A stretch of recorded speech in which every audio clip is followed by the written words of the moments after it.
Well, let's go now to start to talk about the Liberal leadership again, because that speculation is going to bubble along for at least the next couple of weeks. Liberal frontbenchers have been out in full force playing damage control, with Andrew Wallace and Tim Wilson speaking to Sky this week. Well, Sussan's the leader, and I always support the leader. We've got to make sure that whatever it is, we're united behind the team we need to make sure we're holding the Albanese government to account. I've made it very clear to all and sundry that I support the leader. Sussan has my absolute support. I think this is a storm in a teacup. I think there's a small number of people who are trying to whip this into something that it's not.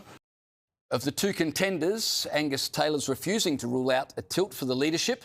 And at the same time, Andrew Hastie's backers are talking up numbers inside the Conservative faction, and the party's moderates are now being courted too. So the question is, who will it be? Joining me now is Liberal Senator Leah Blyth. Your colleague, Andrew Wallace, told Chris Kenny earlier this evening that leadership rumblings within the party were a, quote, storm in a teacup. Do you agree with that analysis? I'm certainly not aware of any formal challenge to the leadership, and what's a little bit disappointing in all of this is the coalition has once again, or not a coalition anymore, the Liberal Party's been talking about itself for a number of weeks now, when we should be focused on holding what is probably one of the worst Labor governments that we've ever had in this country to account. So, that's what we need to be doing rather than talking about ourselves and hypothetical leadership challenges. You're quite right, because the government is getting a free kick at the moment. So the leadership issue needs to be resolved quickly. It can't really be resolved without a spill, can it? Otherwise, this will just continue on and on. I think, seeing the dissolution of the coalition agreement is very problematic for us. Disunity is death, as they say. So we really do need to resolve it. I don't think we should have who our leader is dictated to by our coalition partner. But at the same time, we can't continue in this, no man's land of continually talking about ourselves. The Australian people deserve a strong opposition that's going to hold this Labor government to account. Living standards in Australia are dropping. We've got sky-high electricity prices, and we're in the middle of a heat wave here in South Australia. And I've been talking to people out there that are sort of really, really stressed about what their electricity bill is going to look like, but they're just, choosing between turning their air conditioner on or whether they put food on the table. And that's not how we should be living in Australia. Has anyone called asking for your support?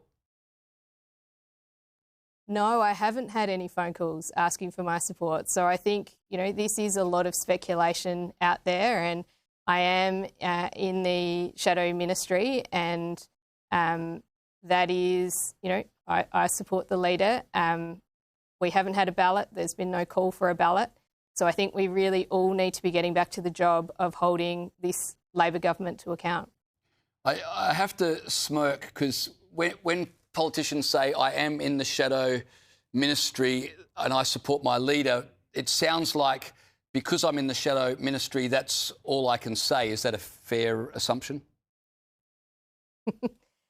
Look, I think if you're not supportive of the leader, that conversation happens with the leader first. It's not going to be happening with media outlets. But we are a team, and I very strongly believe in the team and that we've all got to stick together. As I said, if we're not united in fighting Labor and the Greens, and, now let's be honest, we're fighting, One Nation as well. If we're not united in that, then we're not doing Australians a service. So we've all got to be in there together, and our focus can't be on ourselves anymore. Our focus has to be on fighting for the Australian people and again, holding Labor to account. They are out there, free kicks all over the Oval at the moment, and they've probably had the worst 2 months that we've seen this Labor government have since they were elected. So we've got to get back to the business of what we've all been elected to do, and that has to stop. Leadership speculation is not helpful in doing that. Absolutely. The leadership's got to be sorted out. Do you think there'll be a spill in the next fortnight? Look, to go into hypotheticals, hypothetically there could be, but I don't know. I'm certainly not aware of any formal challenge. So, like anything, I'm focused on getting back into Canberra. We do start our regular sitting program for the year. I'm interested in actually getting bills more than a couple of hours before we're expected to vote on them and scrutinise them and hold this government to account. This is a government that is not doing any favours for the Australian people. They're huge spending. We're nearly at $1 trillion debt. And as I said, Australians' living standards are going backwards. We've got people choosing not to put their electricity on because they can't afford it.